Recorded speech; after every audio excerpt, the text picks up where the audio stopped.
오늘 말씀은 고린도전서 11장 23절로 29절에 있는 말씀으로 성찬의 신비라는 제목으로 우리가 말씀을 같이 나누겠습니다.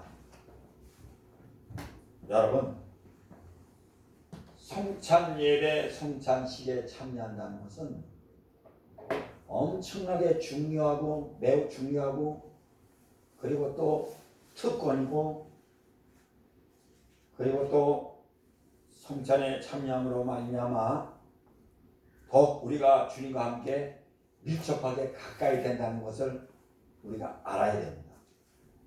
모든 예배가 중요하지만 성찬 예배 진짜 중요한 거예요. 그래서 여러분 다른 예배도 그렇지만 성찬 예배 때 빠지지 않도록 우리가 해야 돼요. 이렇게 보면 우리 교회 예배와 일반 종교의 어떤 제사 제도하고는 완전히 다릅니다. 교회 예배는 주님의 몸을 먹고 주님의 피를 마시는 아주 직접적인 관계가 있는 거예요. 그런데 가끔 보면 큰 교회 예배는 중요하고 작은 교회 예배는 중요하지 않고 큰 교회는 중요하고 작은 교회는 중요하고 작은 교회가 여러분 물론 그런 무시하는 사람은 없겠지만 그런 게 가끔 있는 것 같아요. 이렇게 보면 이렇게. 그래도 여러분 인원이 작든 크든 문제가 아니고 여러분들이 열린 모학에 다닌다는 이것은 하나님 나라에 똑같이 하나님의 교회에 동참한다는 확실한 증거가 있는 거예요.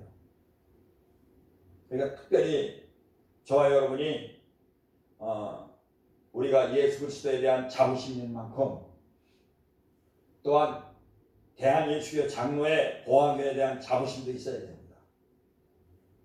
이 교회는 하나님이 주셨고 우리가 지키고 우리가 가꾸고 우리가 섬겨야 될 곳인 줄 압니다. 자, 원래 이 성만찬은 식사와 밀접하게 연관되어 있어요. 이 식사는 바로 초대교회 성도들의 교제, 즉 코이노니아의 모임, 바로 사교적 모임이에요. 사교적 모임. 이 식사를 뭐라고 얘기하냐면 아가페 애찬이라고도 얘기했습니다. 아가페 애찬. 그래서 여러분 초대교인들이 성찬과 애찬을 함께 가졌던 것을 볼 수가 있습니다. 사도행전 2장 42절에 보면 그들은 떡을 떼는 성찬 그것을 이 집에서 저 집으로 옮겨가며 행하기도 하였습니다. 42절 보니까 그들이 사도의 가르침을 받아 서로 교제하고 떡을 떼며 오로지 기도하기를 힘쓰니라. 이 성찬식에 일주일마다 모일 때마다 있었던 것 같아요. 그래가지고 모이면 그들이 먹는 음식을 하나님 앞에 감사하고 이렇게 했던 거예요. 그런데 그렇게 하다 보니까 이 성찬을 너무 우습게 여기고 이게 문제예요. 그래가지고 이렇게 성찬식을 이제 교회에서 두 번도 하고 세 번도 하고 네 번도 하고 다섯 번도 하고 교회마다 다른 것입니다. 자, 오늘 본문에 보면 그들이 사도의 가르침을 받아서 먼저 한 일이 무엇이냐? 서로 교제했다. 코이노니아의 모임. 이 교제는 세상의 모임이 아닙니다. 거룩한 모임입니다. 그들이 떡을 떼면서 그들이 잔을 마시면서 하나님에 대해서 이야기하고 그러면서 오로지 기도하기를 힘쓰니라. 초대교회의 특징, 가르침을 잘 받았다. 그리고 교제했다. 성령 안에서. 그리고 떡을 떼었다. 그리고 기도하기를 힘쓰니라 그랬던 것을 볼 수가 있습니다. 그러니까 이 초대교회는 아주 완벽한 교회였어요. 여러분들은 무엇에 힘씁니까? 저와 여러분들은 무엇보다도 기도하기를 힘쓰기를 예수님 이름으로 축복합니다. 초대교회보다 지금은 더 기도 많이 해요. 저는 이렇게 보니까 요한계시록의 마지막 재앙들이 나오는데 지금 우리가 그런 곳에 들어서지 않았나 이런 생각이 듭니다. 화이자에서 말하기를 백신을 매년 맞아야 할 것 같다. 그럴 수도 있겠다. 이렇게 얘기했어요. 그래서 미국은 3번 맞을 것까지 확보하자. 이제 백신을 자기들이 먼저 맞자. 뭐 자기 나라에서 생산하니까. 그래서 막 그냥 세계 여러 나라에서 지금 백신을 확보하려고 난리가 났어요.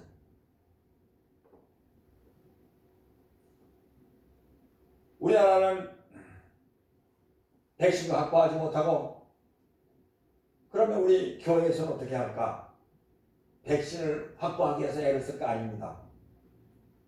교회에서는 기도에 힘쓰는 게 우선인 줄 압니다. 아니 백신이 없어서 교회에서 막 확진자가 많이 나오는데요. 여러분 교회에서 확진자가 몇 명이다 하니까 여러분 실망했죠. 제가 살펴보니까 교회에서 예배 드릴 때 확진자가 안 나온다. 이거는 반격적인 발표예요. 그러니까 예배 드리는데 왜 교회에서 확진자가 나오느냐? 우리가 그렇게 생각했잖아요. 다른 데서 코로나가 옳은 사람이 이제 소모임을 통해서 식사를 통해서 이렇게 되는 경우가 있었어도 교회에서는 없었다. 제가 여러 군데를 살펴보니까 그렇더라고요. 교회 예배 드리는데 우리가 조심해야 됩니다. 물론. 그러나 역시 예배 드릴 때 확진자가 없다는 것은 예배 드릴 때 하나님이 지켜주신다 그런 얘기예요. 우리가 이걸 확실히 알고 이걸 믿어야 돼요. 초등학교도 아니고 말이야. 구청에서 와가지고 예배 드린 데 와서 딱 버텨있긴 하나.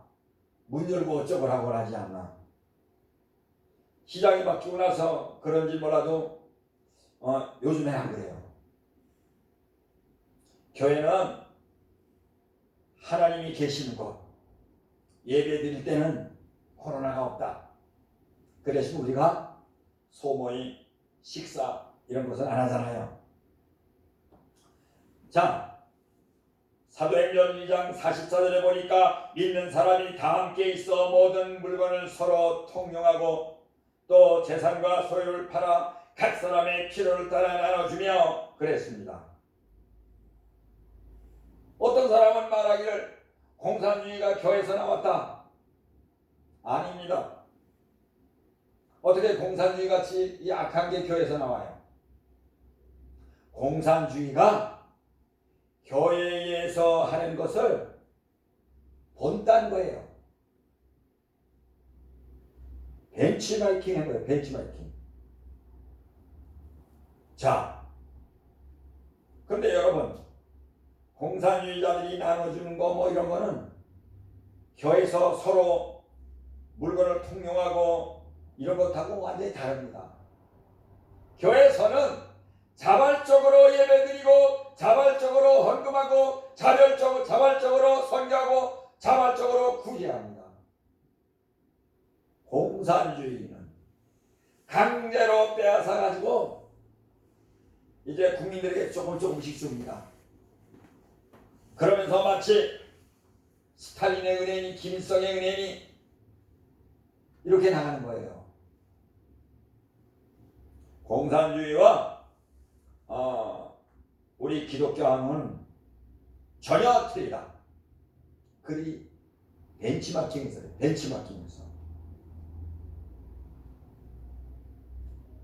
46절에 보니까 날마다 마음을 같이하여 성전에 모이기를 힘쓰고 그랬습니다.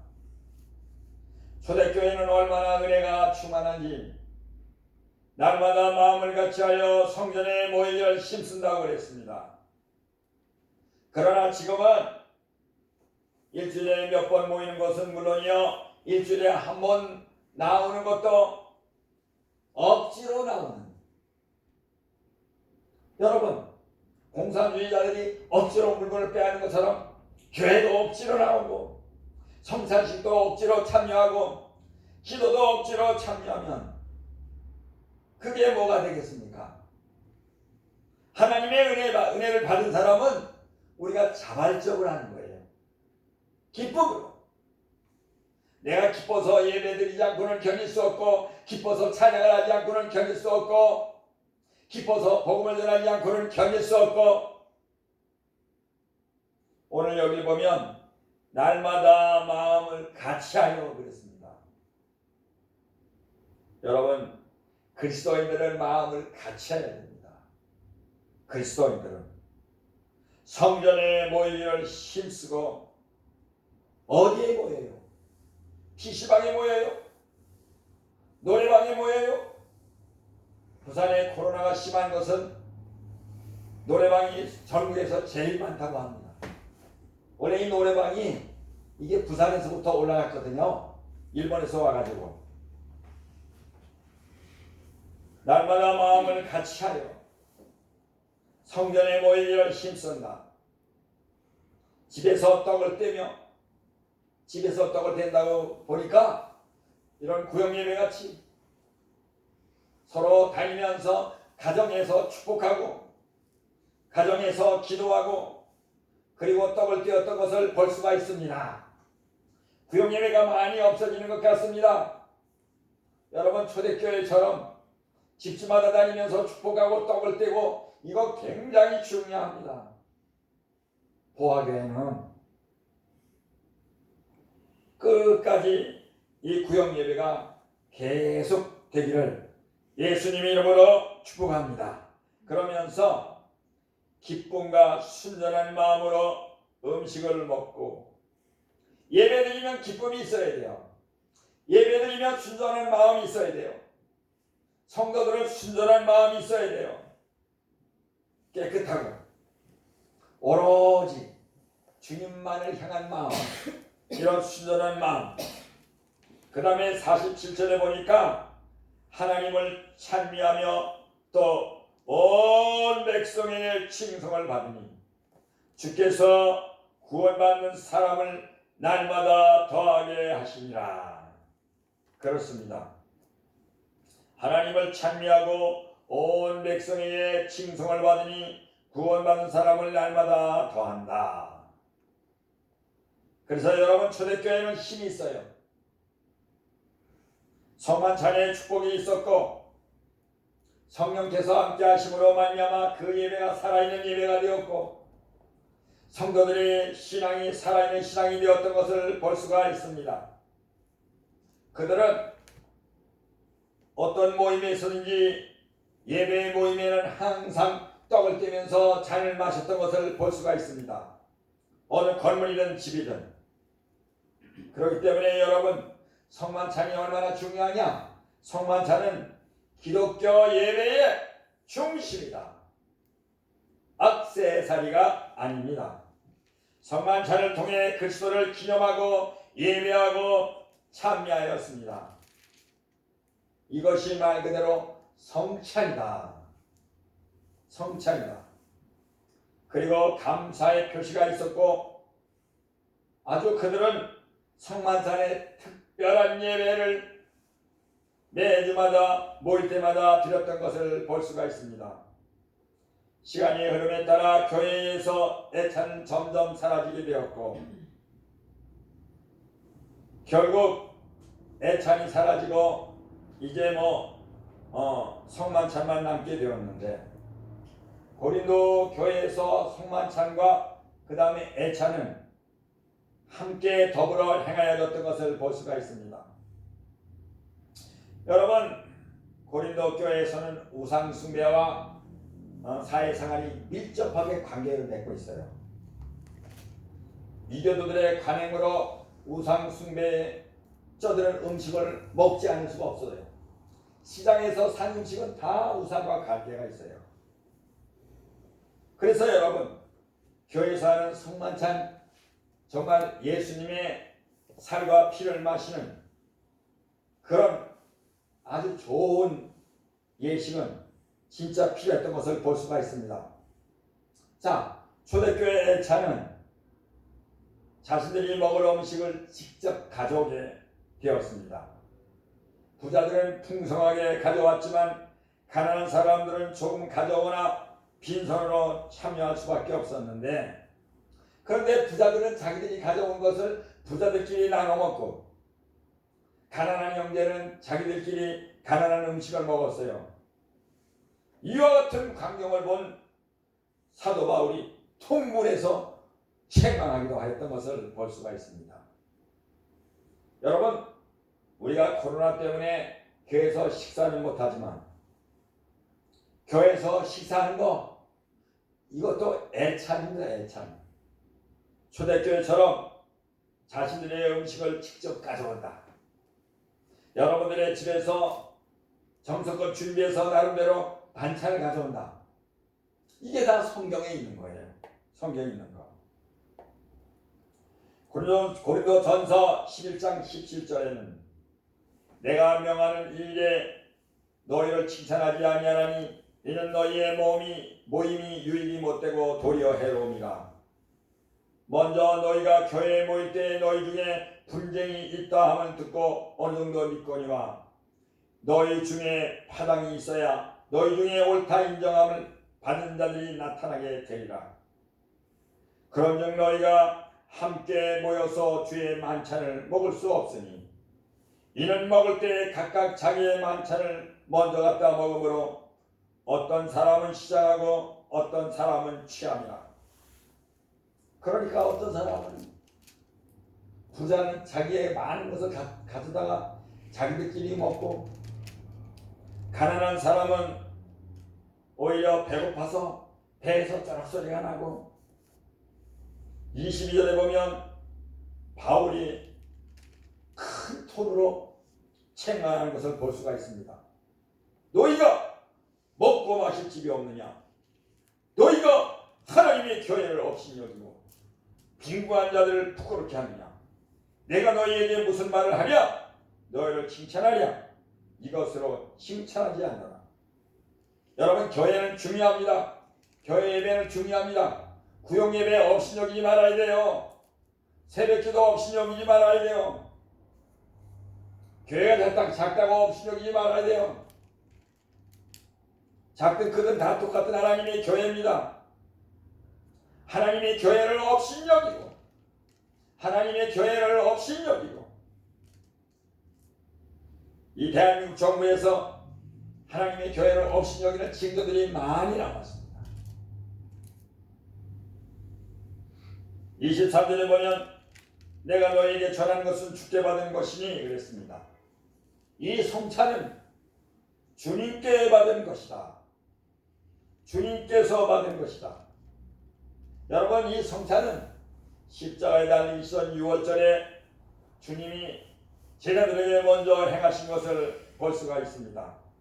그러면서 26절에는 너희가 이 떡을 먹으며 이 잔을 마실 때마다 주의 죽으심을 그가 오실 때까지 전하는 것입니다. 떡을 먹으며 잔을 마시며 주의 죽으심을 그가 오실 때까지. 떡과 잔을 마심으로 우리가 더 입체적으로, 아니 내용적으로 주님과 하나가 됩니다. 여러분, 기독교는 다른 종교하고 다릅니다. 주님의 살을 먹고 주님의 피를 마시는, 정말로 주님과의 밀접한 관계가 있는, 그렇기 때문에 세상 종교처럼 무슨 복이나 받고 무슨 그냥 돈이나 벌고 무슨 병 고침이나 받고 그런 것하고는 다르다니까요. 이렇게 거룩하기 때문에 그러므로 누구든지 주의 땅이나 잔을 합당하지 않은 그게 먹고 마시는 자는 주의 몸과 피에 대하여 죄를 지는 것이니라. 사람이 자기를 살피고 그 후에야 이 떡을 먹고 이 잔을 마실지니 주의 몸을 분별하지 못하고 먹고 마시는 자는 자기의 죄를 먹고 마시는 것이라. 다시 한번 말씀드리겠습니다. 성만찬은 주님께서 제정하시는 것이다. 그렇기 때문에 여러분, 성만찬은 신적 권위를 가지고 있어요. 신적 권위. 그렇기 때문에 이 성만찬은 그 무엇보다도 중요한 것입니다. 요한복음 6장 33절, 35절, 51절 쭉 보면 33절 보면 하나님의 떡은 하늘에서 내려 세상에 생명을 주신 것입니다. 그들이 이르되 주여 이 떡을 항상 우리에게 주소서. 그 당시 예수님 옆에 있던 제자들 그 사람들은 예수님이 떡을 얘기할 때 세상의 빵을 이야기하는 줄로 알았어요. 그러나 그 떡은 예수님 자신을 가리킨 예수님의 말씀을 가리키는 것이었습니다. 35절에 보니까 예수께서 이르시되 나는 생명의 떡이니 내게 오는 자는 결코 줄이지 아니할 터이요 나를 믿는 자는 영원히 목마르지 아니하리라. 엄청난 말씀이에요. 우리가 성경 읽을 때 그냥 우리가 쉽게 읽었죠. 그러나 여러분, 나는 누구? 예수님은 생명의 떡이다. 그렇기 때문에 예수님께 오는 자는 결코 줄이지 않는다. 그렇기 때문에 예수님을 믿는 자는 영원히 목마르지 않는다. 여러분, 영원히 배고프지 아니하는 떡, 영원히 목마르지 아니하는 그 예수님의 잔. 36절에 보면 그러나 내가 너희에게 이르기를 너희는 나를 보고도 믿지 아니한도다 하였느니라. 얼마나 우리가 예수님의 이적을 성경에서 보았고 또 우리도 경험하고 있습니다. 그러면서도 믿지 아니하는 그런 마음. 오늘도 주님께서 우리를 보고 이렇게 너희가 이적과 기사와 그 다음에 너희가 지금까지 살아온 것, 너희가 지금까지 먹고 마시면서 이 땅에서 사는 것, 그 세세한 하나가 다 하나님의 은혜인데 우리가 이걸 잊지 못하는 때가 많은 것을 볼 수가 있습니다. 예수님의 몸은 너희를 위한 내 몸이니 그랬습니다. 예수님의 피도 또한 우리를 위한 예수님의 피입니다. 모쪼록 여러분 성찬식에 참여하면서 예수님과 더욱 밀접한 관계가 되면서 입체적으로 예수님이 여러분의 생활에 24시간 다가오면서 저 여러분들의 머리와 발끝까지 예수님으로 가득 차는 역사가 있기를 예수님 이름으로 축복합니다. 기도하겠습니다.